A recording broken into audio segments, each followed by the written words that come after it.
covers recent updates in GST, more specifically the circulars which had come, and looking at the various aspects, the implications of those circulars in GST for the past period, for the present, going forward for the future, for the SCs, including the ones who may be looking at some certain demands for the earlier prior periods as well. What will be the implications in the context of the spate of circulars which have come up in recent dates, in the last 1 month or so?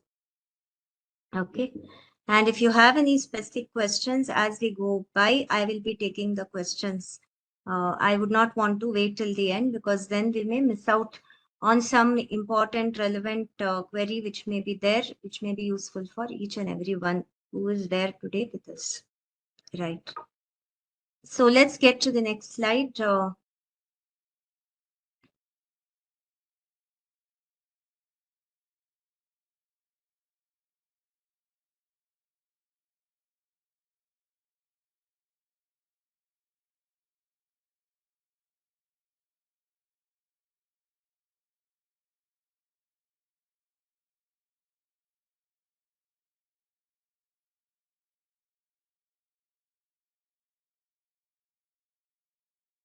Issue of the corporate and personal guarantees and the taxability thereof.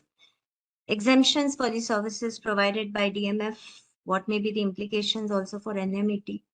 Determination of place of supply for specified nature of transactions, including for the transportation of the goods. Also similarly for courier and other services which may be there, which involves the logistics angle in it. Realization of export proceeds in INR happening through special Bostro account. Leasing of the motor vehicles without operator, in the same line of business, the credit eligibility which may be there, and certain other relevant clarifications which have all arisen in the past 1 month or so. Right. Shall we go to the next slide? Reimbursement of electricity. Let me share with you all, this is a very important aspect. In fact, I've had numerous clients in the past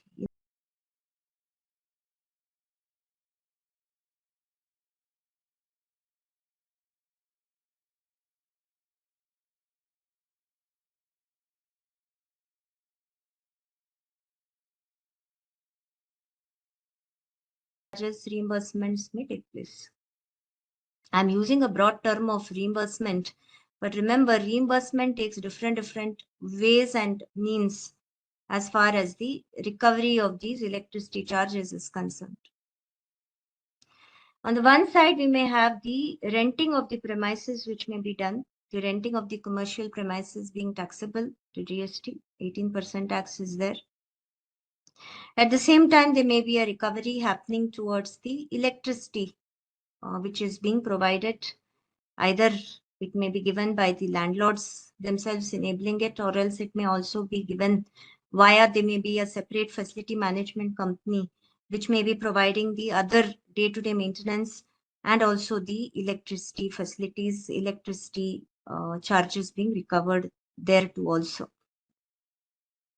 So herein the one way in which this could be done is that the charges of the electricity which could be getting supplied by the BESCOM or any other local electricity supply companies which may be there in the respective location, it may be getting metered, and the actual consumption of the electricity may be getting metered for each and every of the tenants who is occupying a shop space or a floor space in that building, and it will be recovered from them at actuals basis the specific expense which is being incurred, which will then be distributed to these respective units based on what is the consumption done, and the amounts which will be recovered will be matched and mapped with the electricity supply company, the BESCOM bills which are there, which may be getting generated and sent across by the electricity supply companies, the BESCOMs, the DISCOMs, etc.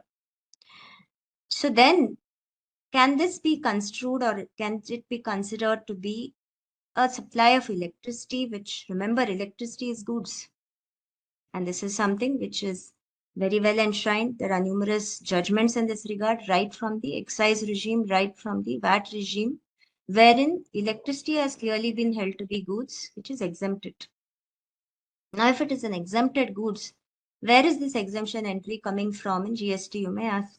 So therein there is a notification itself, in notification 2/2017 of central tax rate. If you open and we see, therein there is a specific entry which also covers electrical energy as goods.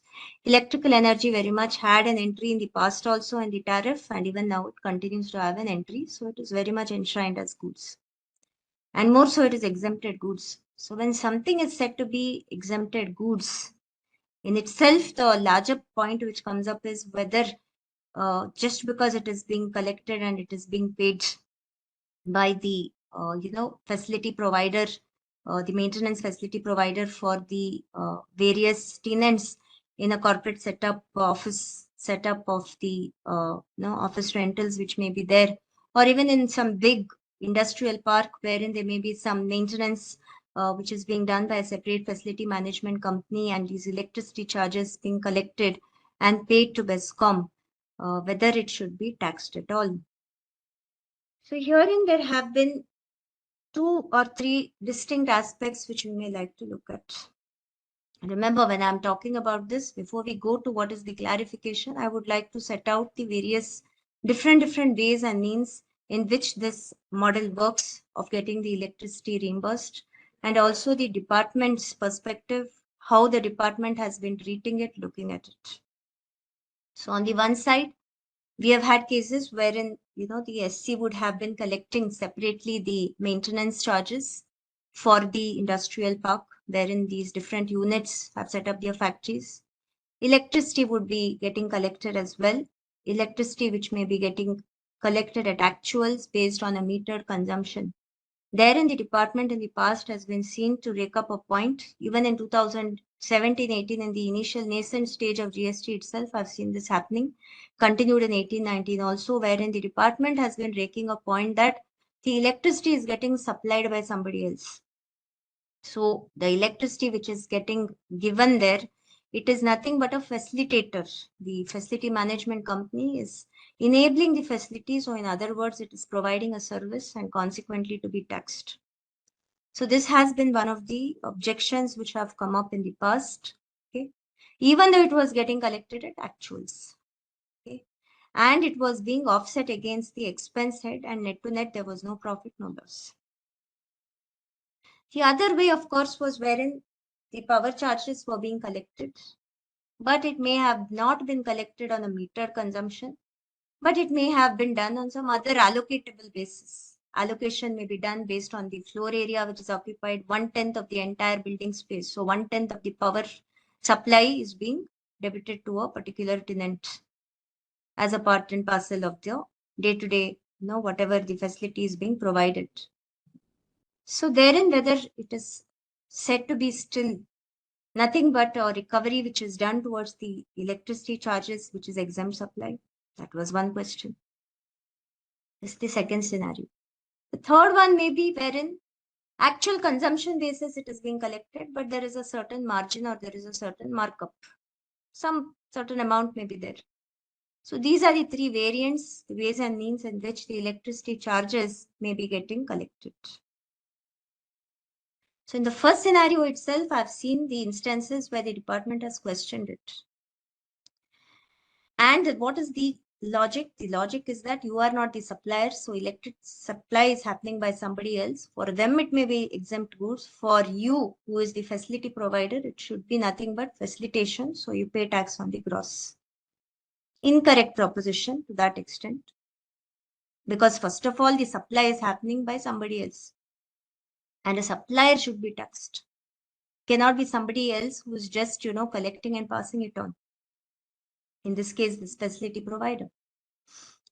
Of course, the second situation, if we were to look at it, therein there is certainly, a possibility to contend that it is not based on actual consumption. So you cannot map it to a particular unit. It is nothing but an allocation of the expenses to be taxed. So there could be a certain point. And here we also need to realize or recollect the concept of composite supply. What is composite supply? When there is more than one kind of supply which are being bundled together, put together, and it is being given to a recipient in the normal course of business, wherein one of the supplies is a main supply and the other supplies which are being given are incidental or ancillary and do not have an existence apart from the main supply, then it says you give the tax treatment based on the principal supply or the main supply. So in this case, if we have to take a parallel, the renting of the premises or the maintenance of the premises being the main supply, okay? The incidental supply or the electricity which is being given would be, possibly said to be dependent upon the main supply of the renting of the premises, especially if these two are being given together, where both are not independently being given, where the one, which is the electricity, is depending upon the supply of the rental premises or based on the facilities being provided by the facility management company. Agreement needs to be looked at, obviously. So in that scenario, whether electricity also should be taxed, even though it may be at actuals. Let me tell you, there has been a lot of objections being raised by the department contending this point as well. Okay, telling that it is nothing but incidental. So what if it is actuals? It is something which is depending upon the renting of the premises. So it is part and parcel of that, treated based on the main supply. Main supply is taxable, so pay tax on this. So is there a clear-cut clarity in GST? Not there as of now. If you were to look at it till this circular has come along, which in a way, while clarifying, it has also created so many other doubts which have come up. So now let's see what this circular has clarified, and then let us see for the 2-3 scenarios which I explained, what may be the likely tax treatment for the past, tax treatment for the future, and what should be the optimal solution or an optimal way to handle it. So when there is this particular issue which they have clarified, I'll just see what it says. GST applicability on supply of electricity by real estate companies, malls, airport operators to lessees or the occupants. Okay, tenants in the premises. So whenever the electricity is being supplied bundled with renting of immobile property and or maintenance of premises, it forms a part of the composite supply and shall be taxed accordingly. That is what it says. This is that the principal supply is the renting of the immobile property maintenance and ancillary is the electricity even if billed separately. Remember, there's one important thing here. A composite supply cannot be determined by a single billing or a split billing. There may be a split billing, but still if something is said to be depending upon the principal supply, it would still become part and parcel of it. Example can be supply of goods and freight charges. If it is incidentally being collected, or delivery charges or courier charges, if it's been incidentally collected and the reason for that expense is because of the supply of the goods which needs to be delivered, then it is a composite supply. Never mind if it is split up and put as separately 100 rupees and let's say 20 rupees separately for the freight transportation and packing. It will still be construed very much to be a part and parcel integral to the composite supply, main supply being the goods, because without the goods being supplied, these expenses would not be incurred. In fact, this was a conversation I was having with a client just before this webinar is there. So here they have clarified the electricity supplied by real estate owners, RWAs, where they charge for electricity on actual basis. Okay, they charge the same amount from the lessee as charged by the state electricity boards, only they will be deemed to be acting as a pure agent for this supply. So now here if you see, in the one hand, they are talking about the electricity supply being given as a part of a composite supply and being taxed. And however, they are telling if there is any actual basis charge for the electricity which is being done and they're charging the same amount what the electricity boards are charging, then it will be as a pure agent, you can exclude it. Remember, the expenses which are incurred for and on behalf of the recipient and which are recovered at actuals based on third-party bills, where the amount towards these third-party expense is disclosed as a separate item in the invoice raised by the supplier, that can certainly be excluded.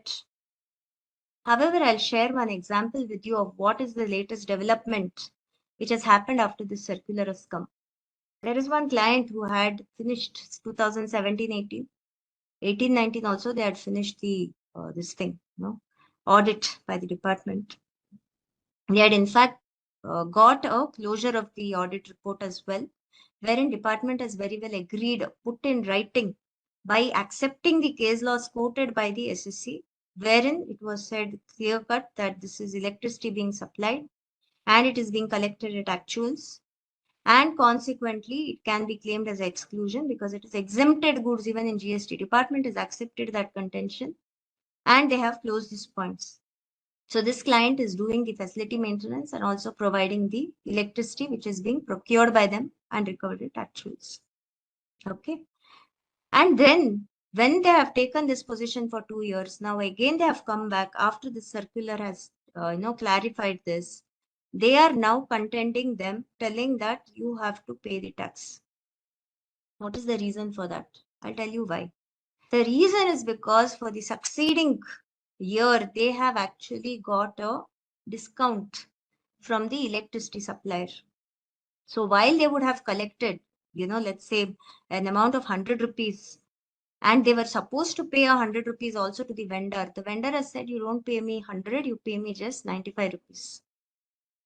So now what department's contention is, because this 5 rupees, whatever has been given, is given to you as a discount, you are no longer satisfying that the amount is collected by you at actuals, and you are no longer satisfying the contention that, you can exclude this amount from the tax net. So either you will have to discharge on this 5 rupees. We are willing to agree, or we will accept that this 95 rupees, yes, it is still for exempted supply of electricity and it will not be taxed. But this 5 rupees discount, actually it should not be taxed. It is relating to earlier exempt supply given by the electricity company. Why should they offer it to tax? But then they said, citing this circular, because this is not something which is being charged on the same amount which you are going to be, recovering from the recipients. You're making a profit of 5 rupees. You either pay on this 5 rupees or else you will have to pay on the entire, and we'll even open up the earlier period. So this, I'm just sharing it with you. But now, how do we look at this particular clarification, and how can we look at its applicability for the past years for the SECs who have been, claiming a certain tax treatment as far as the electricity reimbursement is concerned? Let me also share with you that if you look at it on a holistic basis, due to a lack of clarity in the past years, what was happening inevitably was that the maintenance companies, the facility providing companies, even wherever they were electricity being recovered by them at actuals or with a slight markup, they started treating it as a part and parcel of the composite supply, and they were offering it to tax voluntarily, telling that they don't want to take a risk, don't want that, department will question that they are not the suppliers of the electricity, somebody else is supplying, they are providing the facility. So several companies took that route as well. Why? Because there was no clarity. Now, whoever had been already collecting and paying the tax, should they continue to do the same becomes a question which will come.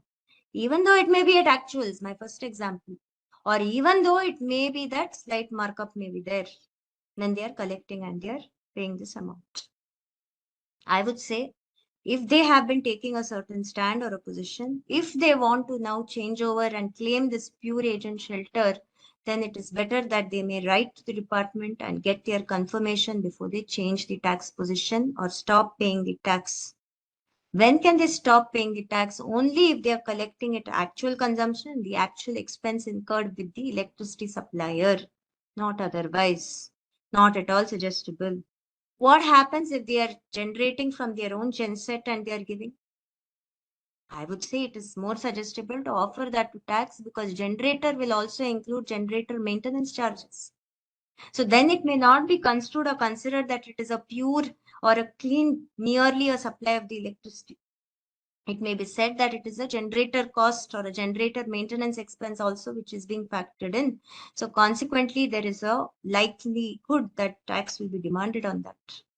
So I would say wherever the SECs have already been treating it as a part of the supply of the renting of the premises, or the maintenance facility charges, or the facility charges being collected along with this electricity was being also collected and shown as a composite supply and taxed, maybe the same aspect or the same tax treatment better to be continued. Anyway, if the recipient can take a credit, they would not question it. Why? Because therein it's a composite supply. Okay. Can we go to the next slide?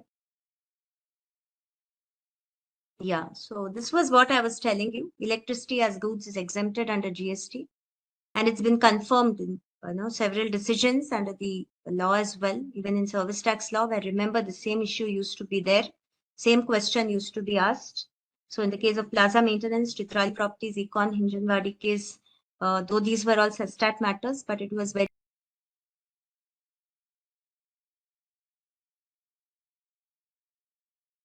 even if there's margin on electricity supply, certainly a stand can be taken that it need not be taxed, especially if it is being collected at actuals based on the metered reading. Okay. However, there is this case which the department quotes a lot, case of Shrijan Realty, wherein the Calcutta High Court held, although electricity is goods as held in National Thermal Power Corporation, but herein, the requisite license is not there to trade in electricity, and therefore you cannot say that, they are a trader of electricity, they are violating the Electricity Act, and consequently they said it should be taxed to service tax. But in Karnataka, there is no such requirement which is there. In fact, they can still go ahead and they do not require any such specific dispensation for them to make a supply of the electricity to the resident tenants who may be there. So to that extent, this case can be distinguished in Karnataka jurisdiction. Can we go to the next slide? So when would it be a composite supply? Where the tenant comes to the landlord for renting along with electricity and other facilities and services which may be there. And also the electricity charges which may be collected based on consumption by the tenants, which is being decided when they entered the renting service agreement. In that also it mentions that electricity also will be supplied to them. And it's not a standalone supply being given. It's independently given, separate agreement is there, or there is another company which is doing the supply of the electricity, then yes, it may be possible to exclude it. But otherwise, if it's supplied along with the renting, in the same agreement it is being given, and the responsibility is placed on that same vendor or the same developer or the same landlord, then certainly it may be better to treat it as a composite supply offered to tax at 18% on the gross, more so where recipient can take credit. This is the approach which is being adopted by most of the big parks which are there, industrial parks which are there in and around Bangalore, so that this risk will not be there of exposure if tomorrow department comes and questions them on these multiple grounds that they are not suppliers of the electricity. There is a slight profit which is being realized, so pay on the gross. This electricity connections are not directly in the names of each individual recipients. So you are having a title to the electricity and questioning and saying that the pure agent conditions are getting defeated. Right. Can we go to the next slide? So if we still decide to go with the pure agent and exclude the electricity from TaxNet, how do we ensure or safeguard this position?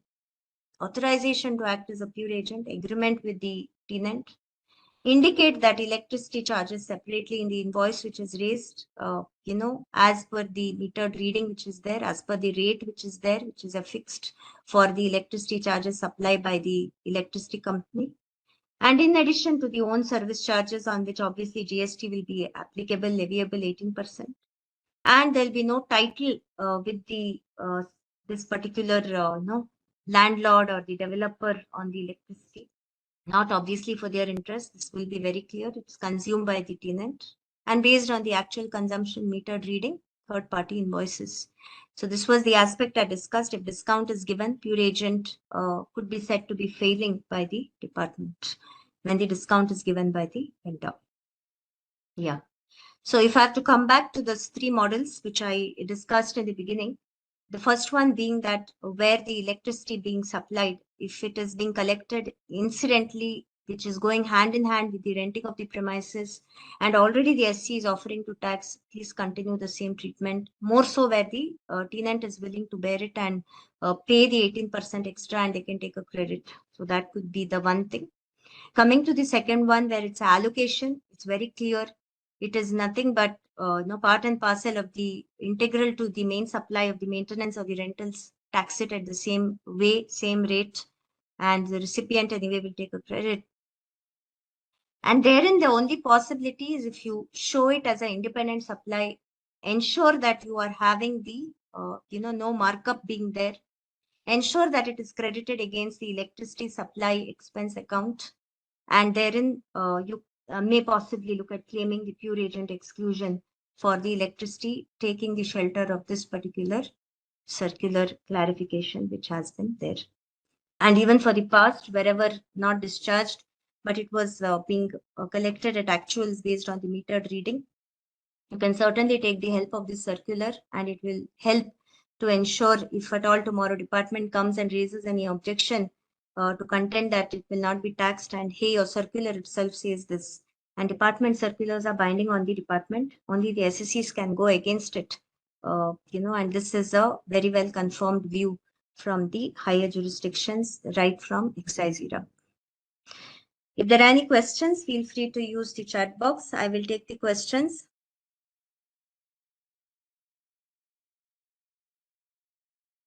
Use the chat box if there are any questions. I would take it on the first particular clarification which has been there.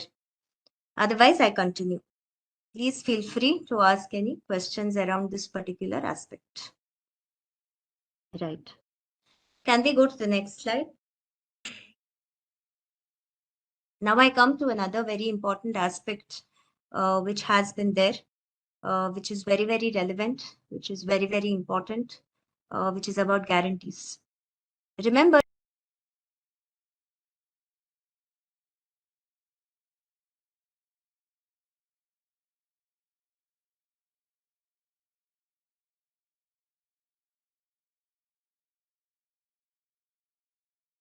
larger point was when there is a guarantee which is being given in respect of any facility of a loan, which is, or a financing facility which is taken by a debtor from a bank or any other financial institution, whether it is a supply or it is any providing of any services at all. So that was the larger point which was always being debated, which was being discussed. And consequently, there were various thought processes which were emergent. Of course, if you see in the service tax era, finally there was one conclusive decision also which had come, wherein in the context of a corporate guarantee, they had held, in the case of Edelweiss, to say that there is no consideration at all, and consequently there cannot be a service which is being done. And there, of course, the concept was a little different. There was no deemed valuation as far as the, deeming fiction for the taxing of the supplies between the related persons without a consideration. Whereas in GST, that aspect has changed a little. However, that decision was there, Edelweiss, in the context of the erstwhile laws of service tax. And there was no specified category either. If we go back to the positive list-based taxation, which was there till 2012, taxing guarantees, whereas there were differing viewpoints there also. A couple of places they said it should be taxed as business auxiliary services, so on and so forth. In negative list taxation also, there was no clear-cut clarity about taxing of guarantee, which came in 2012, it was there till 2017 also. However, Edelweiss decision brought a certain amount of finality or clarity around taxing of the corporate guarantees, concluding that it should not be taxed as there was no consideration which was attributable, and consequently the service tax levy fails. And that was actually affirmed at the highest court, which is the Supreme Court of India. Now let us see what are the latest developments which have transpired and what could be the implications as far as the SSCs are concerned in the context of guarantee and the clarifications thereof, be it for the past, be it going for the future as well. So what is a guarantee? So it is a kind of a contract where, if you have to put it in a simplistic way, a third party is promising or he is undertaking to pay the debt of another person if they are defaulting to make the debt repayment, the principal debtor who could be there.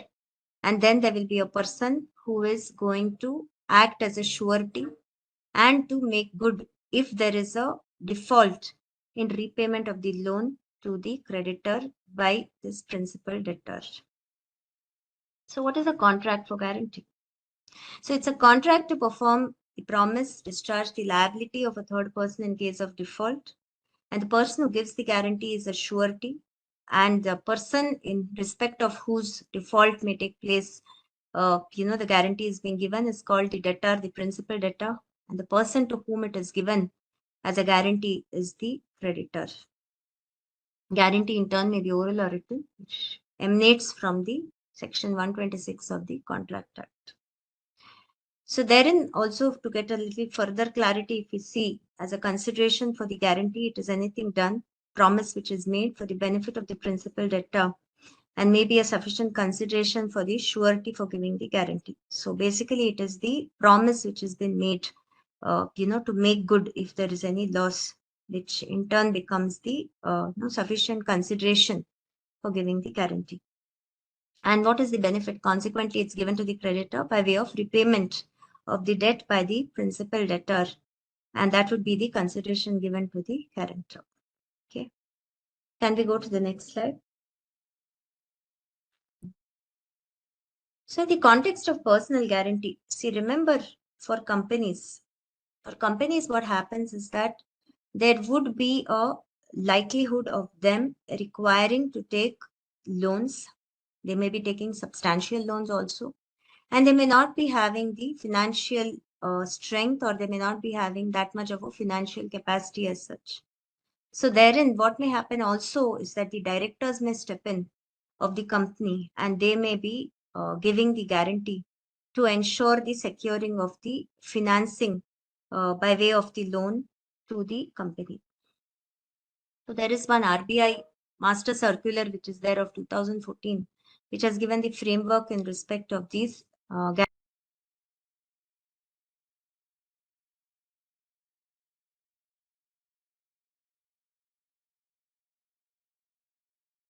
company and the directors, stating no consideration by way of a commission will be paid for the guarantee provided by the directors. Why? This is to ensure that the directors will not get enriched unjustly. They should not be getting enriched, and it should not become some kind of a running payment which is made to the directors against whatever the guarantees which they are giving. Remember, the director and the company are related persons. This is also enshrined in the explanation under Section 15 of the GST Act. And if you go to Schedule 1, wherein in the entry 2 to the GST Act, it says that the supplies of the goods services between related persons is taxable even without consideration. So what used to happen in the past, many years actually in GST, is that the department, when they used to come for the audit, they were raising a point saying that if there is a guarantee given by a director, it should be leviable to GST. And it should be leviable in the reverse charge when it is being given other than by the employee director, and when it is being given, the valuation of that again used to become a big issue which they used to raise. They would try to foist or fasten it at a very higher level of valuation, and there would be a lot of questions being raised around the guarantee given by a director. So all this was because of the Schedule 1 entry which was there, which was being quoted by the department, deeming that there is a supply to the company which is taking place and leviable to tax. Of course, the RBI has provided guidelines for obtaining the personal guarantees from these directors and others. And there is a particular circular which I have referred to. And can we go to the next slide? So therein they have said that no consideration by way of commission, brokerage fees, or any other way can be paid to the director by the company directly or indirectly against the personal guarantee which is given for the credit limits. Which essentially brings to the point that, remember, under the scope of supply, Section 7, read with Section 9, which is the charging section, the supply will be taxed, supply which could be by way of sale, or it could be by way of lease, or any other manner. It will be taxed in all its forms. It will be taxed only if there is a consideration. In fact, there was a circular also in the context of job work, wherein in one case they have clarified free of cost supplies not to be taxed. Okay. So in now taking a cue from there little further, there has been a welcome development by which they have clarified by quoting this RBI circular. In this circular 204, they have set out to say that the open market value for these supplies, it may be treated as zero because there is no consideration which is permissible to be given as per the RBI circular, and consequently no tax would be payable. So this is a very welcome development, and this would be of much relief and much use to the companies. I do recollect in the past quite a few companies who had got this audit objection being raised against them by the department, seeking to value at inflated amounts and demanding that tax be paid by the company on the guarantee given. Of course, that time also the position was very clear that why should it be taxed at all? Now, when there is no intention to make any supply of a service as such, this should not be leviable. Okay. So, however, the consideration can be paid when the person ceases to be a director of the company. This is something also which emerges from that RBI clarification. And then in such a case, the transaction value would be the value of supply. But remember, if the person is no longer a director of the company, in that case, then we are going basis the transaction value itself between these two parties, which can be construed to be at arm's length or arm's length transaction. And therein, that supply would be leviable to tax in the hands of that supplier itself, who is the person who was the erstwhile director of the company, on whatever is the consideration which would be paid to him or her. Okay, so can we go to the next slide?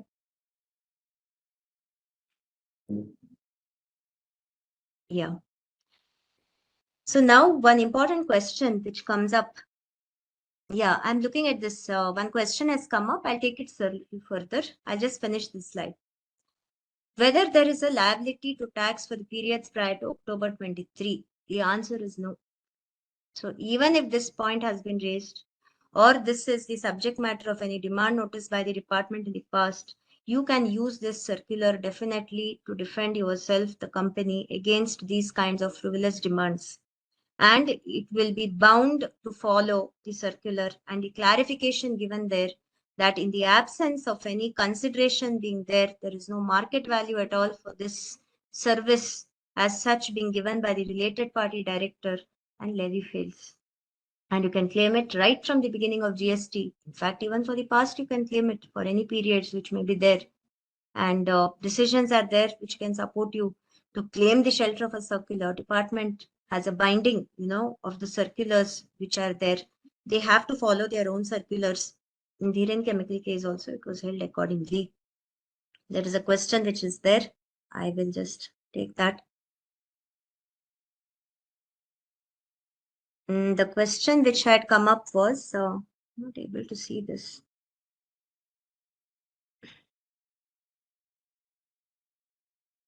I think it was relating to the RCM in respect of the guarantee. Are you able to see the question there, Vignesh?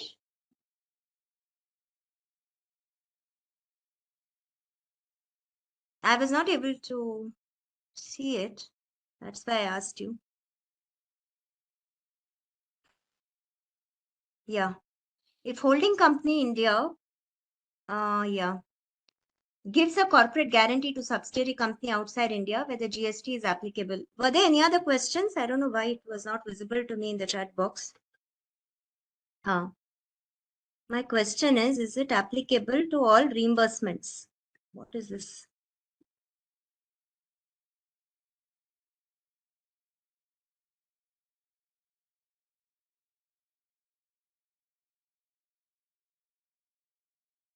By landlord in the agreements, there is no clarity. Okay. I'll take these questions. First of all, is it applicable to all the reimbursements? Yes, we can use this particular circular. I'm taking the first one. I'm assuming it's to do with the electricity reimbursement. You can certainly claim the shelter of that and say why only for electricity, even water charges, if it's being collected at actual metered reading based on the actual bill which is issued by the BWSSB, then certainly you can claim that it is not a separate supply. It is not incidental to the supply of the renting of the premises or maintenance or any other. To the contrary, it is something which is excluded by virtue of the pure agent exclusion.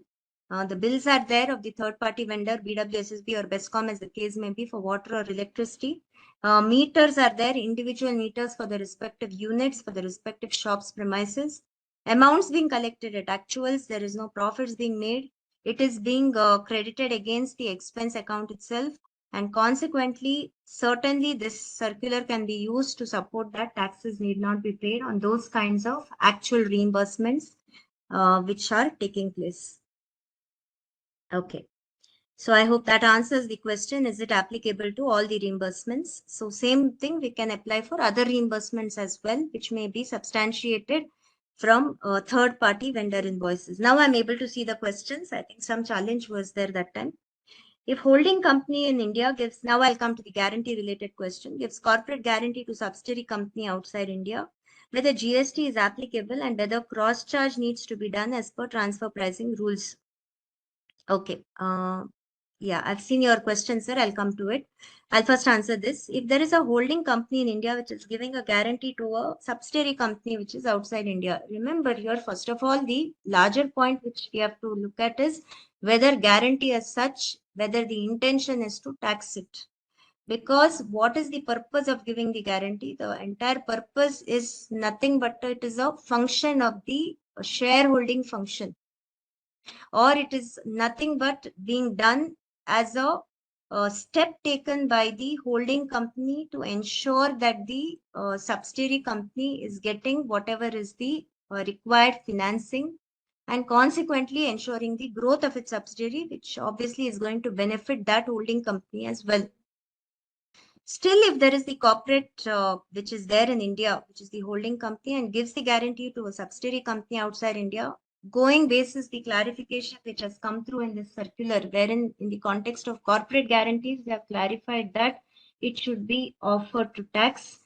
And also in the context of the related persons, wherein this guarantee is being given, and corporate guarantee, even more specifically in the context of holding and subsidiary company also, they are very clearly intending that it should be recognized as a supply of a service. So going with that proposition which is coming from the circular, certainly there would be a treatment of it as a supply of the service which is being given to the company which is located outside India. So first and foremost, if it is said to be given to a recipient outside India, we have to see what is said to be the place of supply of these services. Because remember, if we have to test it for satisfaction of the conditions of export of service, which have been set out in the IGST Act, in the IGST law, we have to ensure all the conditions get satisfied, and where one of the conditions is place of supply is outside India. So therein we may like to go to the subsections, subsections 2 to 13, that the default provision may apply, which is subsection 2 under section 13. It says place of supply is location of the recipient who is located outside India. And once the place of supply is the recipient, which is a subsidiary outside India, so that condition gets satisfied. The supplier company, the holding company is in India, that condition is satisfied. The other condition, of course, is that there should be two distinct legal entities, which again is a condition which is getting satisfied. And the recipient is outside India, that condition also is satisfied, which comes to a key point. Payment should be in foreign exchange. This is one of the important aspects for us to be able to satisfy all the conditions of export of service. So herein, if we go basis the valuation mechanism which has been prescribed, which is coming through in the rules, Rule 28.2, which has been made effective. I'll answer the question, sir. I saw the question. Which has been made effective from October 2023. So therein it says you have to look at the actual consideration, or you have to look at the portion which is equivalent to 1% of that loan. So then if we are looking at both of these, we are also to see whichever is higher. So now we need to see which is said to be higher amount. So therein, if there is no consideration as such which is said to be payable, because there is no consideration which has been fixed between the parties, then there is a question of a receipt of that consideration, which is the notional consideration arrived at based on Rule 28(2). Therein, the important condition for the purpose of satisfaction of export of service condition fails. And what may happen is that then the GST, the IGST will be required to be discharged by the holding company in India because it is not satisfying the condition of receipt of the payment of that consideration in foreign exchange. So yes, while you will do a cross charge, but if there is no consideration which has been prescribed or set out as per the agreement which is put in place for the purpose of TP purposes between the holding company and the subsidiary company, then obviously there'll be no flow of a consideration which will happen from outside India in convertible foreign exchange. Consequently, it will not be treated as an export of service, and on whatever that valuation has been arrived at, let us say the actual amount is more than this 1% of the loan, and the actual amount, then the taxes will have to be discharged IGST at 18% by the holding company, which across the group becomes a cost because then the recipient also is outside India and cannot take a credit.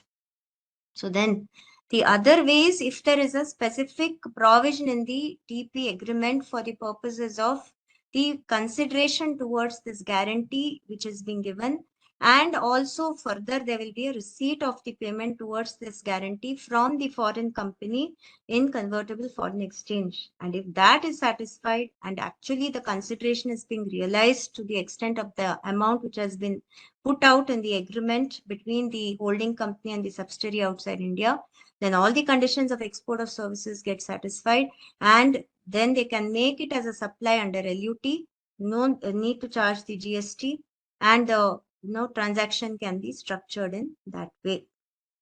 So I hope that answers the question. Can you please share the notification on water charges? Pertaining to water charges, there is no specific notification, but it is very clearly coming through from the concept of pure agent. Read with this circular that if there are any reimbursements which are being recovered at actuals based on the consumption by the recipient, then why not you can exclude it from the tax net, need not to offer it to tax. Yeah. Feel free to ask if any further questions are there. Yeah. Can we go to the next slide? Okay. Corporate guarantee, like I said, a deemed supply between related persons will be taxable even if it is done without consideration. Schedule 1.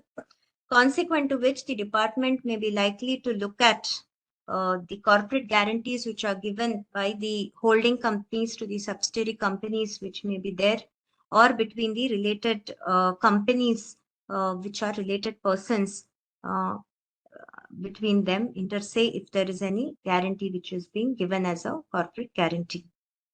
The rule which has been brought in for the purpose of the valuation, as I said, which has been inserted only from October 23. Please remember, very, very important, whether this will be or this can be made applicable for the past.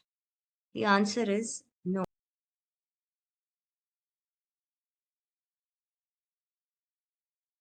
Prescribed now after October, how can it be made applicable for the past? Remember, this is something which is detrimental to the interest of the SSC.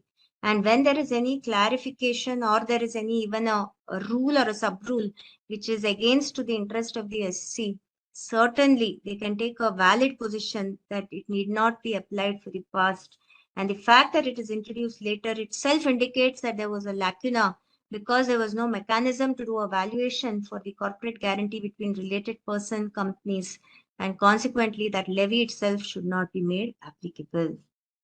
Okay.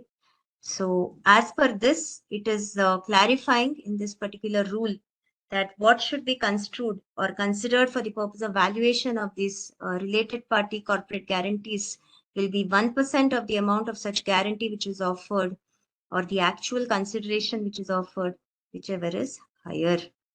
Okay.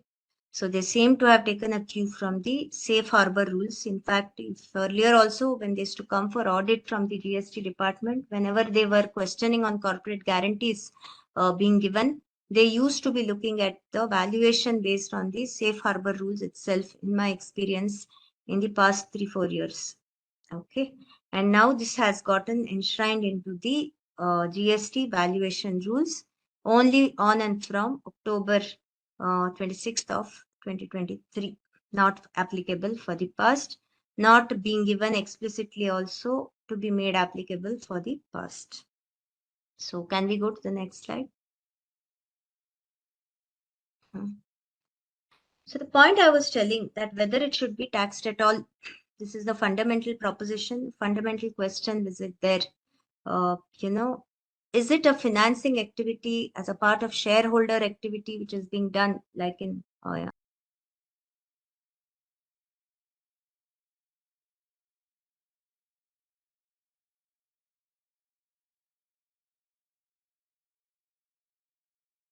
that the guarantees cannot be grouped as a provision of service, and normal circumstance or normal connotation, it cannot be considered as providing of the service, and it is more or less as a capital financing or participation by the shareholder in its subsidiaries.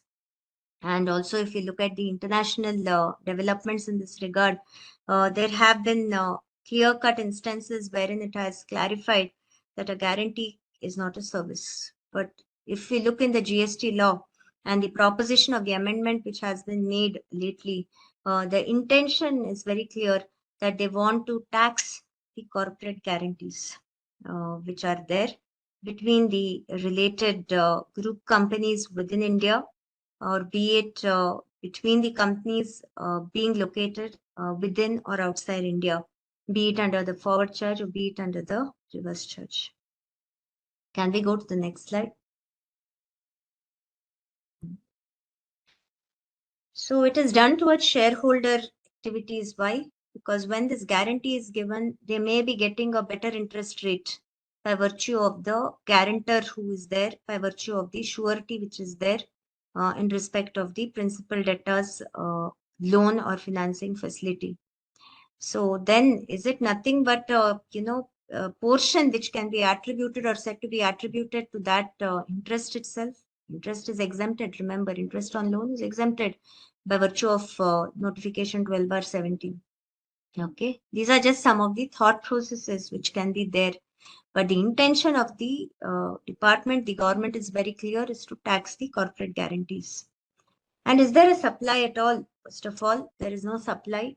We saw some decisions which were there in the past in income tax, wherein it's been clear-cutly held, that it is nothing but a shareholder's function of giving the guarantee and cannot be construed as a providing of service. So somewhere, in the intention or in trying to augment the revenue, they seem to have lost sight that you cannot levy tax and then search where are the goods, where are the services to be taxed. So this concept again had been very well enshrined in VAT era, wherein they said in the case of BSNL that you cannot levy tax and then start searching where are the goods. So this seems to be one of those instances where through the back door they are coming up with a valuation mechanism for something, an activity which in the first instance may not be satisfying the requirement to treat it to be a service or a supply of service at all. But of course, that would mean that an SSC who chooses not to pay or opts not to pay this as per the new valuation mechanism will have to challenge the very validity of this particular entry of valuation which has been inserted in 28.2, and also challenge the validity of this clarification to that extent of saying, setting out the liability clarification on the corporate guarantee. So when it is done at a nil consideration for a related person, again, we have to go back to the rule. Remember, the rule will have to be referred when these are related parties transactions, regardless whether the recipient can take credit or not. But I would say that the more conservative approach or a risk-free approach for companies would be where corporate guarantees have been given inter se between the companies of the group would be to do the discharge of the liability. Anyway, the other company, which will also be having a GST registration, would be in a position to avail the credit. So that may be more or less a risk-free approach which could be taken by the more compliant assessees who may not want to get into any kind of the disputes with the department and the consequent demands which comes with interest penalty and all those. Okay. So can we go to the next slide? I think the slide is getting hit by some. Yeah. Okay. So now, assuming that, the person doesn't want to contest the validity of the levy on corporate guarantee and they want to comply, the first question which will be asked is, how do they do the compliance? Because the circular, while it has very well clarified about, the personal guarantee is not being taxed, and because there is no consideration and corporate guarantee is being taxed, go back to the valuation sub rule 28 value as per that, discharge that liability and all those things. Time of supply is not clarified at all. When to pay the tax. Okay. And for this, therefore, we may like to look at the existing sections for forward charge, the existing sections for reverse charge, and see how it can be complied with in the most, appropriate manner to ensure that there is a less or a least possibility or a chance of the department raising any kind of a dispute alleging that taxes have not been paid or short paid or late paid and demanding interest also. So if we see under the sections that 13.2, so therein it is talking about the forward charge in respect of the supply of services, wherein we have to go based on the earliest of the date of the invoice, date of receipt of an advance, or date of providing service. So here, there may not at all be any invoice which is getting raised, okay, by the person who is giving the guarantee, the company being giving the guarantee. The surety may not be raising the invoice at all. There will be no question of any receipt of any advance either. Okay. So then how do we make a determination of the time of supply to discharge the liability? And when is it that a service is said to be provided? Should we say that it is on the date when, the surety has agreed and decided that they will become the surety against that particular related person's financing arrangement or loan? Or should it be based on the time at which that loan facility actually is being taken up by the this debtor, the principal debtor? Or should it be at a time when the default is occurring? Okay. So the question which seems to arise is threefold, and there is no clarity about this anywhere as far as the circular is concerned. So what may be the approach which may like to be taken? Possibly we may like to see whether it can be construed that at the point of time at which that financing arrangement is taken, the loan has been taken by and it has been dispersed to that principal debtor is the point at which they have agreed to provide the service of the guarantee. And if so, then at that point of time, the date would be construed as the date of providing of the service, and the liability also could be construed to arise at that point of time. Again, based on the valuation mechanism which is there, that is 1% of that loan, or it will be actual consideration, if any, whichever is higher. Okay, which will have to be considered. So therein, we also look at the reverse charge because we already discussed about the export of services. We discussed about how that implication may arise if consideration is being received in foreign exchange or it is not at all being received foreign exchange or otherwise. And now we look at the reverse charge implications, which also may be arising when it is a related person and there is a specific separate proviso which is made applicable for reverse charge. Okay, for related party transactions. So if there is a guarantee which is given by a related person being a parent company to an entity which is there in India in respect of a financing arrangement which is taken by the debtor who is in India being the related person, then how should it be treated as a time of supply for taxation under reverse charge? So therein the principal provision, if we look at it, it says there it is talking about the date of payment or 61st date from invoice date for unrelated parties. And for associate enterprise, it says you go based on the date of entry in the book of the recipient or date of payment of consideration, whichever is earlier.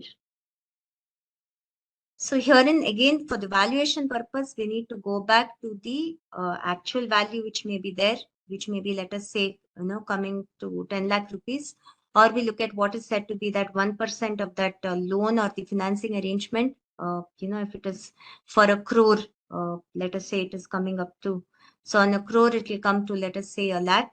So then obviously 10 lakh rupees will be the actual consideration. So we have to go basis the earliest of the date of entry or the date of payment of consideration. But what if there is no consideration itself, it is fixed, it is a notional one? Then we have to only go basis what we have considered for the purposes, which is that 1% of the loan, which is coming up to, in my example, it's coming to a lakh. And then can it be said that if you don't at all pass the book entry in the books of the recipient Indian subsidiary, and then payment of the consideration also is not happening. So consequently, the levy itself fails because time of supply is not at all triggering. So that requirement itself to pay the tax is not there. It is consistently not being there. So therein there seems to be again a lack of clarity as to what needs to be considered as a time which is triggering this particular event for the purpose of reverse charge in the hands of the recipient company, which is there in India, being the subsidiary located in India. So this is one aspect again wherein the SSCs may not be having the clarity. Then if there is a book entry which is made, then definitely to that extent there should not be any questions which will be raised. Because as per some specified requirements like in the Ind AS and all those perspectives, if we see, there is a requirement to do a recognition to the extent of the guarantee which is being given. And when the guarantee has been recognized in the books, not just between the intersay between Indian related persons corporate guarantee, but also between the group entities wherein the recipient is an Indian subsidiary, therein the book entry itself may be sufficient to trigger the levy.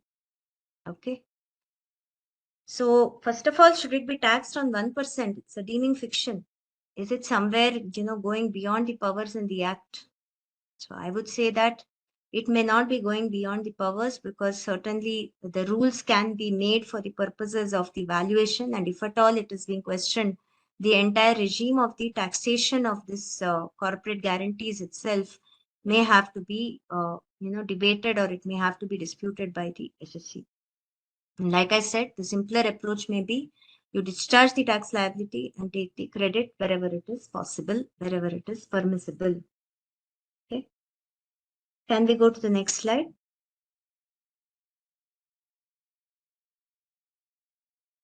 Is vending machine hire charge ITC eligible in service industry?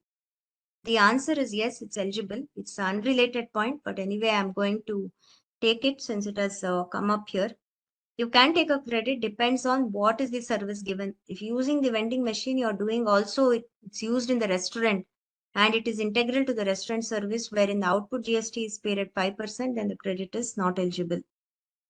Because 5% rate comes with the notification condition which says that you cannot take the ITC on goods and service used for making the restaurant services or a canteen service. But if you are using it and you are making a supply of the food items from there on which you are paying, let's say, tax of cakes are being dispensed through the vending machine, or soft drinks are being dispensed on which tax is paid as sale of goods, why not? You can take the credit on the vending machine. I'll take your other questions, sir. Yeah. Two more questions, I'll take them. If corporate guarantee, I've covered it in this slide. If corporate guarantee is not service, can receive or take credit? My point is, there cannot be two different yardsticks for the purpose of taxation, levy, and ITC. On the one side, like I said a little while earlier, the department's intention of the government through the sub-rule of Rule 28, as well as the recent circular, it all is very clear. They want to tax the companies, related parties, corporate guarantees.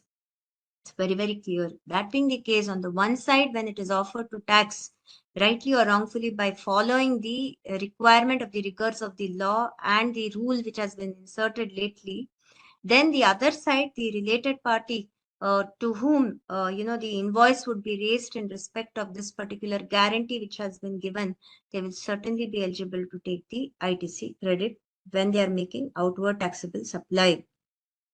One more point has come here. I'll just quickly take it. Whether tissue paper, parking, toiletry, telephone, and office maintenance, ITC can be taken. Yes, it can be taken, provided it is not used for personal use to make office calls only, which is predominantly used, take the credit. Office maintenance, no problem. All the items, whatever housekeeping items, you can take a credit as well. Parking charge also, there should not be any problem. Nor for the toiletries or tissue paper, because it is used in the office. It is used by a person.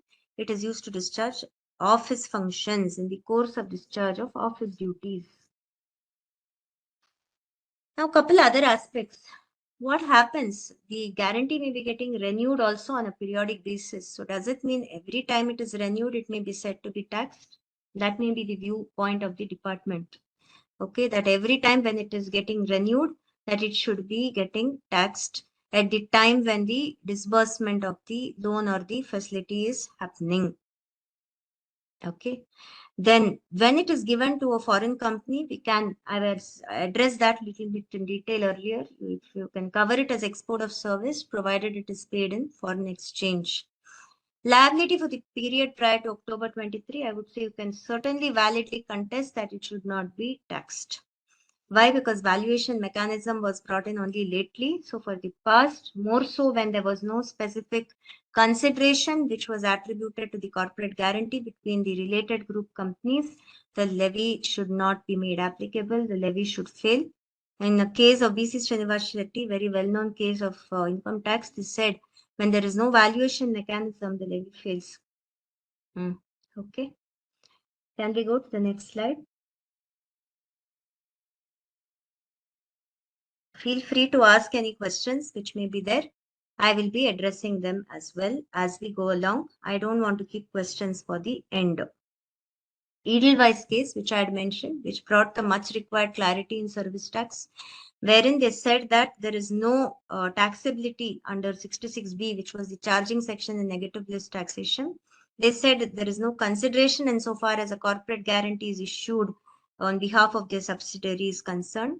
And therein, even though it went up to Supreme Court, they said that there is no effort made by the revenue to dispute or drop the finding to demonstrate the issuance of corporate guarantee without consideration by it should be treated as service. But in GST, between related parties, even without consideration, it is taxable. The deeming the valuation mechanism or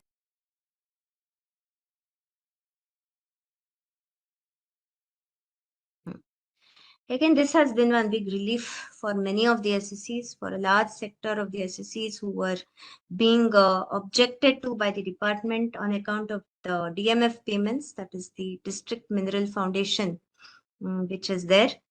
Payments which are made in the context of the Mining MMDR Act, that is the Mining Minerals Development Regulation Act. Under that act, when the payments were made to this foundation and also to the NMET, which is one more body which was set up as a trust for the purpose of administering the benefits to the people who are staying in the mining areas for the education, welfare of the women, the children, to supply them with medical facilities, health care, and protection of their environment, and giving them safe sanitation facilities. The department was demanding the GST under reverse charge, contending that it is nothing but of something which is relating to the mining, and it is in addition to royalty which is being collected. And since it is administered, this fund is administered by government, consequently it should be construed or considered as government itself. And department was wrongfully putting audit objections from 2017 and 18 itself. This trend has been there. And now this relief has come. What is the clarification which has come? The clarification is very clear, telling that the DMFT, which has been set up by the state governments, is a government authority and it is eligible for exemptions which are available to government authorities. So government authorities in turn has been defined in the GST law itself, which is more or less similar to the old definition which was there in service tax era as well. To say that it is any this authority which has been set up, established by the government, or it is any such authority which would have been set up or established, which is having more than 90% of the equity or control by the government, and which has in turn been set up for the purpose of doing the functions which are entrusted to the municipality or the panchayat, that is under Article 243W, wherever it has been set up. So therein, this clarification is a very much a welcome development, by which it is becoming very much clear now that the government authority, once it is clarified by the board itself in its circular, no longer can the department raise any kind of demands for the tax to be paid under reverse charge on DMF payments and on NMT payments by alleging that it is being received from the government, because this itself says government authority, and it is no longer to be construed as government, no longer to be treated as a local authority. So reverse charge in the hands of the recipient who is discharging this amount of as a payment to this particular fund, the tax liability would not be fastened upon those recipient business entities. So this has been a very big relaxation. The benefit of this can be claimed even for the past years where this objection had been raised in the circular 206. They have made it very much clear. So this is a very, very big relaxation or a relief to so many of the SSCs who were being objected to on this count by the department. Just told, if there is no consideration, no GST is payable in case of unrelated persons. Department is issuing show cause notice to banks for GST payable on minimum balance charge waived off for certain premium account holders on the ground of tolerance of act and government GST in case of supplies without consideration to unrelated persons. Sir, this levy is totally frivolous. This demand is frivolous. When there is no consideration between unrelated parties, the levy fails. And first of all, this is a charge which is waived off as such. There is no supply which is taking place per se, and there is also no consideration as such which is being ascribed to this transaction. In my view, this is very much fightable. That circular should be of much use to you. It is a job work circular. I can share it with the academy team after this particular webinar, and then you can have a look at it as well and maybe use it to defend your matter. Okay. Right. Can we go to the next slide? So like I said, this is a welcome relief. There were adverse advance rulings in the case of PK Mahapatra, Singareni, Kuleris, and many of the SSCs were being forced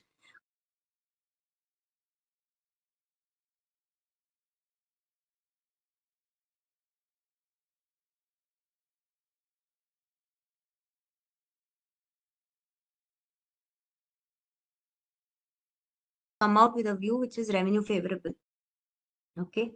So since, like I said, the DMF is established by the state governments under the MMDR Act in the districts where mining operations are there. It is not a part of the central government. It is not a local authority. And you can certainly use this to reply for the past RCM demand, if any, prior to the circular date. Beneficial circular, you can claim it is applicable retrospectively for the past also, if it is in favor of SSC. Okay. Can we go to the next slide? This is again a very, very important development which has taken place, and there has been a subsequent clarification also in this regard. Place of supply for the transportation of goods. Okay. So where the location of supplier or the recipient are outside India, we have to go to section 13 of the IGST provisions. So wherein for the service of the transportation of goods other than mail or courier to door of time sensitive goods, documents, etc., and the place of supply used to be determined based on the place of destination of goods for transportation of goods by vessel, by air, etc. And if it was transportation service of goods by mail or courier, it used to go to the recipient category. So where is the location of the recipient used to be seen, and thereby the place of supply for courier service where the recipient was a foreign party, the location was outside India. It was not taxable provided it was paid foreign exchange, and that would be done under LUT without charging GST. So that still continues. That position has not at all changed. Only thing which has changed is for the transportation of goods by air service or by vessel service, wherein the transportation of the goods was other than by mail or courier. Therein, the place of supply anymore from October will be the location of the recipient, which basically means earlier you had to follow the destination of the goods. If the goods were destined to outside India, then it would not be taxed, provided that the payment should also be there in foreign exchange. It could satisfy the condition of export of service, but now they have put this also in recipient category. As long as the receiver is outside India, even if the goods are getting transported within India, still if you're paid for in foreign exchange, you will treat it as a export of service. You'll do it under LUT, no GST. Opposite side, earlier if you had this importation of goods, it would be taxable. And also if you had a vessel or by a flight, by an aircraft, if the goods were getting transported and the recipient was in India and the supplier was outside India, and if the goods were being transported to outside India, then it was not taxable at all. Why? Because location to which it was destined was outside India. But now, by virtue of the it being shifted to recipient category, even though goods are destined to outside India, still because the location of recipient is in India, reverse charge will be applicable, tax to be paid, credit can be availed. Okay. Can we go to the next slide? Now we look at the place of supply clarification for the advertising sector. So in respect of the supply of space, again, this has been a burning issue for this segment for people who are doing the digital marketing, who are doing internet marketing, and in addition doing this hybrid variety of advertising using billboards, which are located in different states. So on this also, there has been lot of confusion, lot of disputes which were there ongoing. So how do we address this? So this clarification has been a very good one, which has been aligned with the intent of the law, wherein it is telling for the supply of space or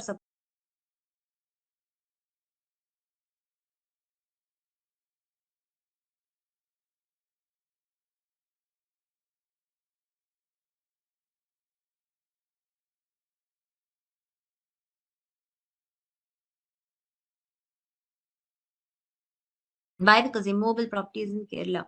But at the same time, if the advertisement company wants to display advertisement on hoardings at a specific location using service of vendor, responsibility of the hoarding is with the vendor. Vendor itself is arranging everything, including the advertisement material, the positioning of the material, lighting of the material, everything. So then he's providing advertisement services, which will come under the based on the location of the recipient. So if the registered person is located in Bangalore, it will be the IGST. If it is again a person whose address is of Bangalore, it will be the IGST from Kerala. So the credit also is enabled therein. Next slide.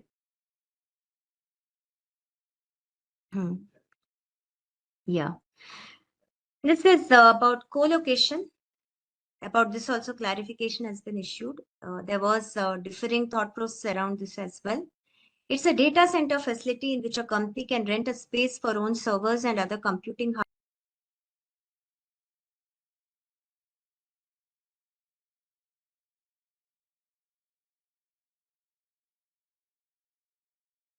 services relating to hosting and information technology infrastructure. So network connectivity and hardware and the firewall service, everything is being given. Therein, if the main thing appears to be the hosting and the IT infrastructure, then go based on the location of the recipient. Where is the address of the recipient? Where is the GST registration of the recipient?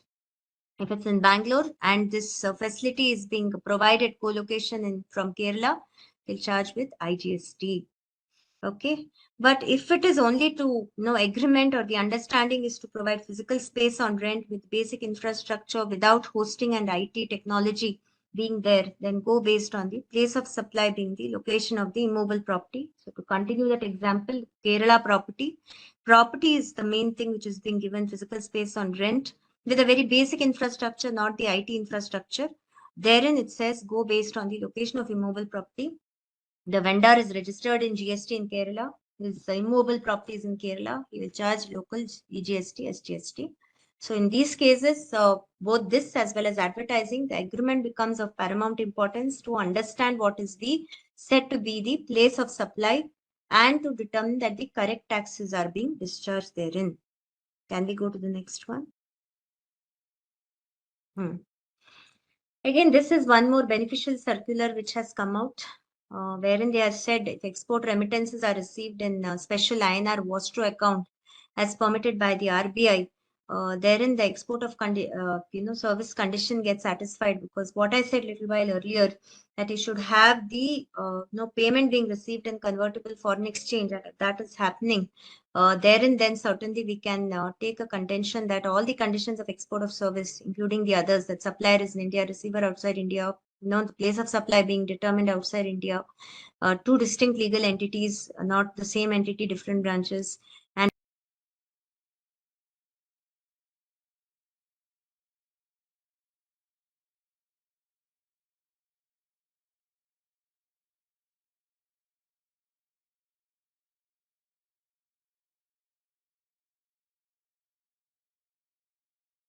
being transferred as INR also, still it will be construed as satisfying the requirement of receipt in foreign exchange. So the next slide. This again is one more clarification which has been given, that passenger transport services by any motor vehicle, the tax rate is 5%, with ITC only in same line of business. Same thing for renting of motor vehicle also, with operator it's 5%, where passenger fuel cost is included. And also it will be for the leasing or renting of motor vehicle without operator, the rate of tax will be the rate which applies to the vehicle. So same line of business, they say the service, they've clarified to take the credit for the passenger transport services who pay the tax at outward GST of 5%, or renting of motor vehicle operators who are paying at 5%, where they include the fuel cost also. So there they say same line means the services of providing, they get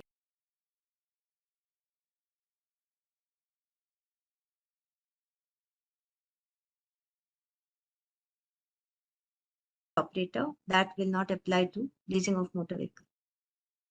Okay, next one. So some other clarifications which have come lately. It's clarified that job work services for processing barley to malt, it attracts 5% GST as it is relating to food and food products, even if it is end use, maybe as malt, maybe as a food preparation, maybe as alcohol. And one more clarification which they have come out is, these are something which was always known, but once they clarify, any SSC who was paying at 5%, they can take shelter of this. Job work means doing the work on the goods, materials given by another person, doing the processing. Also, they have clarified that the supply of pure service and composite supplies where goods are involved by way of horticulture works for CPWD departments is eligible for exemption from GST also, at serial number 3, which exempts pure services given to this government or the government more